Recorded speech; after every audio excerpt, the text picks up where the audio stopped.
Sabi ni John Wesley, by salvation, I mean not barely deliverance from hell. Ang kaligtasan, sabi ni Juan Wesley, nung natagpuan niya ang tunay na mabuting balita sa pamamagitan ng pagbabasa ng Biblia, nung natagpuan niya ang Panginoong Hesukristo, ang tunay na katuruan ng kaligtasan, sabi niya, ang kaligtasan ay hindi lang ibig sabihin ililigtas ka ng Diyos mula sa apoy ng impyerno o ng dagat-dagatang apoy. Totoo po yun. May binabanggit ang Biblia ang katotohanan na may dagat-dagatang apoy balang araw kung saan ilalagak o kumin ng Panginoon sa kanyang kabanalan ang mga tumanggi at hindi tinanggap, hindi nagpakumbaba, hindi umamin na sila'y makasalanan. Sabi pa ni Juan Wesley, not only going to heaven, ang kaligtasan ay hindi lang yung pagpunta sa langit na tahanan o sa paraiso. Totoo po, may bagong lupa at bagong langit o paraiso na inihanda ng Diyos o kaharian na walang hanggan. Pero sabi niya, hindi lang yon ang kaligtasan. But, sabi niya, a present deliverance from sin. Dinidiin ko po, but a present deliverance from sin. Hindi mo aasahan yung hinaharap na yun na pinangako ng Diyos. Na langit na tahanan, kaligtasan mula sa dagat-dagatang apoy, buhay na walang hanggan. Kung hindi mo maranasan ito, kaligtasan mula sa kasalanan. Mula sa mga apat na katotohanan na ating napakinggan, halaw sa buhay ni Zaccheo. So, buhay niyang binago ng Panginoong Hesukristo. Binago ng pag-ibig at biyaya ng Diyos sa pamamagitan ng Panginoong Hesukristo. May apat na hakbang na dapat nating pakinggan at gabay para tayo tumugon sa pangungusap ng Diyos sa ating puso, sa pangungusap ng Panginoong Hesukristo sa bawat isa sa atin. At magabay kung saan makikita natin sa pamamagitan nito kumikilos ang banal na Espiritu ngayon sa puso mo, sa iyong isip, sa buhay mo. Una, magiging totoo tayo sa harap ng Diyos. Don't play religion. Don't fake Christianity. Ayaw ng Panginoon yun. Inanais ni Lord, maging totoo tayo sa Kanyang harapan. Inanais ni Lord, umamin tayo sa mga nagawa nating pagkakasala, sa mga nagawang karumihan. Yun ang unang hakbang. Sapagkat kumikilos ang Diyos, siya yung gumawa ng hakbang, siya yung lumalapit sa iyo, siya yung naghahandog sa iyo ng kanyang biyaya at habag. Ang pagtugon naman natin ay maging totoo tayo sa kanyang harapan.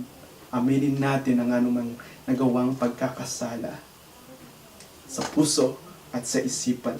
Mga nagawang pagkakasala sa kilos at sa salita. Kaya kapatid, kaibigan, kabataan, tinatawag ka ng Panginoon, maging totoo ka. Pangalawa, ilagak o ibigay ang buong pagtitiwala sa Panginoong Hesukristo. Ang Panginoong Hesukristo, He has proven who He was and He is. He lived a blameless life. He was God and He is God. He humbled Himself, became human kagaya natin. Nauunawaan niya yung sitwasyon ng tao. At higit pa sa lahat, siya yung namatay sa krus ng Kalbaryo. Inako buong buo ang pagkakasala natin, ang ating parusa, ang ating mga nagawang kapalpakan, the guilt and shame and punishment.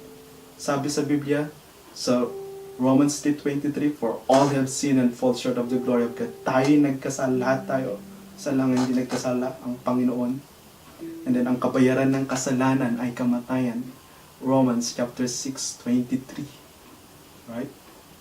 Mga kapatid, ang solusyon ay ang saving faith.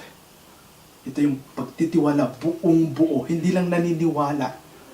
Ang sabi sa Biblia, ang mga demonyo ay naniniwala, alam nilang may Diyos. Alam nilang Panginoong Hesukristo ay tagapagligtas.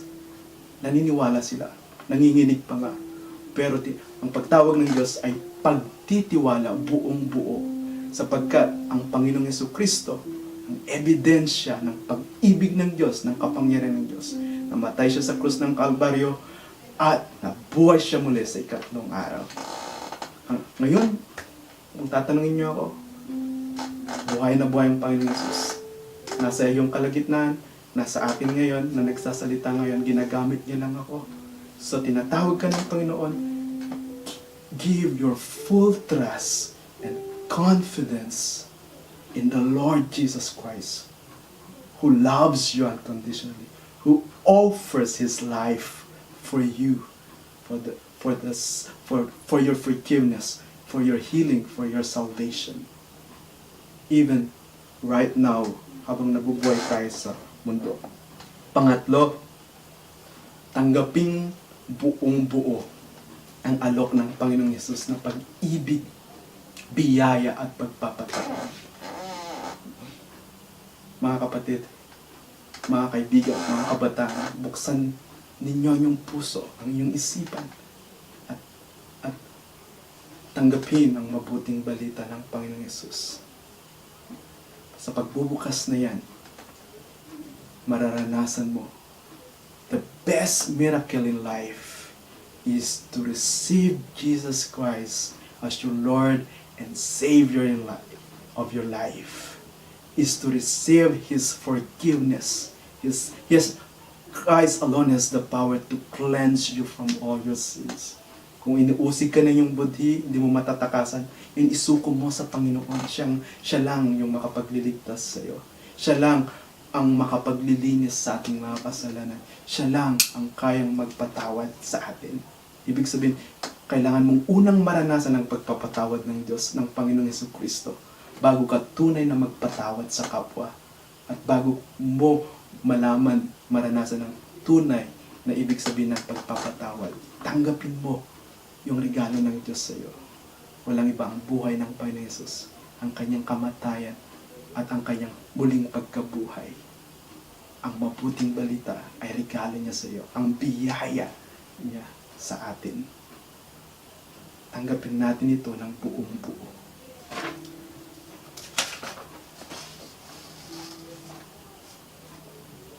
Pang-apat, magsisi na tayo ngayon. Mga kapatid, huwag nang ipagpabukas pa. Alam natin kung gaano sinisira ng kasalanan ng ating buhay. Ang pagsisisi ay parang ganito. May dalawang kaharian. Yung kaharian ng katiliman, ng kasalanan, ng kalungkutan, ng kasamaan, kung saan ang dyablo ang kumikilos sa buhay na yun. Kung mananatili ka sa iyong kasalanan ngayon, napakabata mo pa, kabataan, sisirain ng kasalanan na yan at ng dyablo ang buhay mo ngayon at ang kinabukasan mo. So, mula sa kaharian na yan, may tulay. Tatawid ka patungo sa kaharian ng Panginoong Jesucristo. Kaharian ng tunay na kalayaan, pagpapatawad ng kasalanan, tunay na pag-ibig at kabanalan at katuwiran, ang kaharian ng Panginoong Jesucristo. Kailangan mong tumawid sa tulay na yan.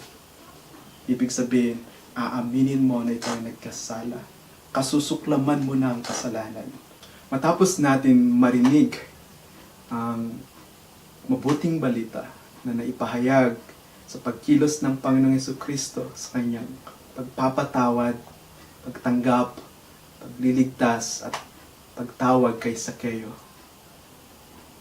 Mga kapatid at kabataan na nakikinig, ninanais ni Lord na kayo'y tumugon. Una, pagkatawag sa mga nagsisisi. Kung ikaw ay first timer ngayon sa youth summer camp na ito, maaring lumaki ka sa Kristiyanong pamilya, lumaki ka sa simbahan, o lumaki ka na hindi naniniwala sa Diyos, o naniniwala ka pero hindi ka pala simba. Ngunit inaamin mo na may nagawa kang pagkakasala at inanais mong magpakatotoo sa harapan ng Panginoon. Inanais mong magpakumbaba. Inanais mong maranasan ang pagpapatawad ng Diyos. kalayaan mula sa kasalanan at paglilinis ng Panginoon sa iyo. Pagtanggap niya sa iyo bilang kanyang anak. Tinatawagan ka ng Panginoon. At maaari kang magdesisyon ngayon. Huwag mo nang ipagpaliban sapagkat ang kaligtasan, ang pagpapatawad ng Diyos ay nararanasan ngayon din. Iniimbitahan kita sa pamamagitan ng simpleng pananalangin. At matapos ito, gusto ko ding ipanalangin ang mga naging Kristiyano na, mga noon nagsisi na sila. Nagsisi ka na, naranasan mo na ito. Tinanggap mo na si Jesucristo bilang Panginoon at tagapagligtas ng buhay mo, na siya lamang ang pag-asa mo para maligtas at baguhin ang buhay mo. Pero nanghina ka, nanlamig ka, maaring sa pakiramdam mo, malayo na yung pakiramdam mo sa Panginoong Diyos. Malayo na ang feeling mo sa Panginoong Diyos. Pero dumalo ka ngayon at ninanais mong manumbalik sa Panginoon, ninanais mong maranasan muli ang kanyang pagpapatawad. Hindi dahil hindi ka niya na anak, kundi hindi ka tinakbo ng Panginoon, kapatid. Tinatawagan kanyang manumbalik, tinatawagan kanyang aminin yung pagkakamali at pagkakasala na siyang dahilan ng iyong panlalamig at buong buo tatanggapin ka ng Panginoon, walang kondisyon, papatawarin ka niya. Pangatlo, tinatawagan ng Panginoon kung sino man ang mga kabataan sa inyo na naglilingkod na sa Panginoon. Sa iyong obserbasyon, lumalago ka, nag-enjoy ka sa iyong buhay Kristiyano, sa pagtulong sa church, may ministry ka na, may mission kang ginagawa, o youth leader ka na, o anumang kapamaraanan ng paglilingkod sa Panginoon, at disciple ka na, at nagdi-disciple ka na din, pero ninanais mong maranasan ang kapangyarihan ng Banal na Espiritu sa buhay mo.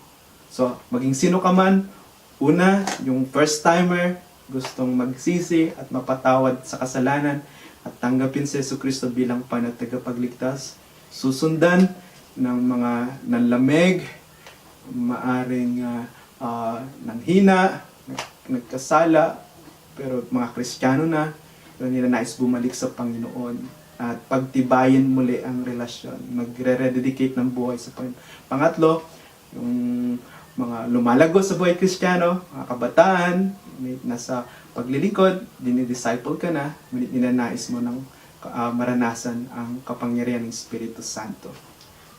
Sa mga nagnanais for the first time na lumapit sa Panginoon, isuko ang buhay, magsisi at aminin ang mga kasalanan, at ninanais maranasan ang pagpapatawad ng Diyos, maaring manalangin ng simpleng pananalangin ng ganito. Maaari ko kayong gabayan, at kung ito'y sincere kayo sa puso, I believe kikilos ang Panginoon ngayon din sa buhay mo, kapatid at kaibigan. Maaari kang manalangin ng ganito: Diyos na aking Ama, nagpapakumbaba po ako sa iyong presensya. Gusto ko pong maging totoo, Lord. Lord, kahit kabataan ako, may nagawa kong pagkukulang, kasalanan, karumihan, maaring sekreto ito o hindi, lantad o lingid, ikaw nakakaalam, Lord.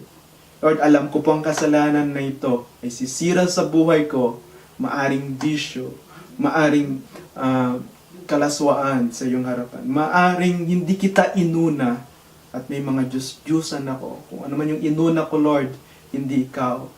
Alam ko, nagkasala ko sa iyo. Panginoon, humihingi ako ng patawad. Patawarin mo po ako, Lord.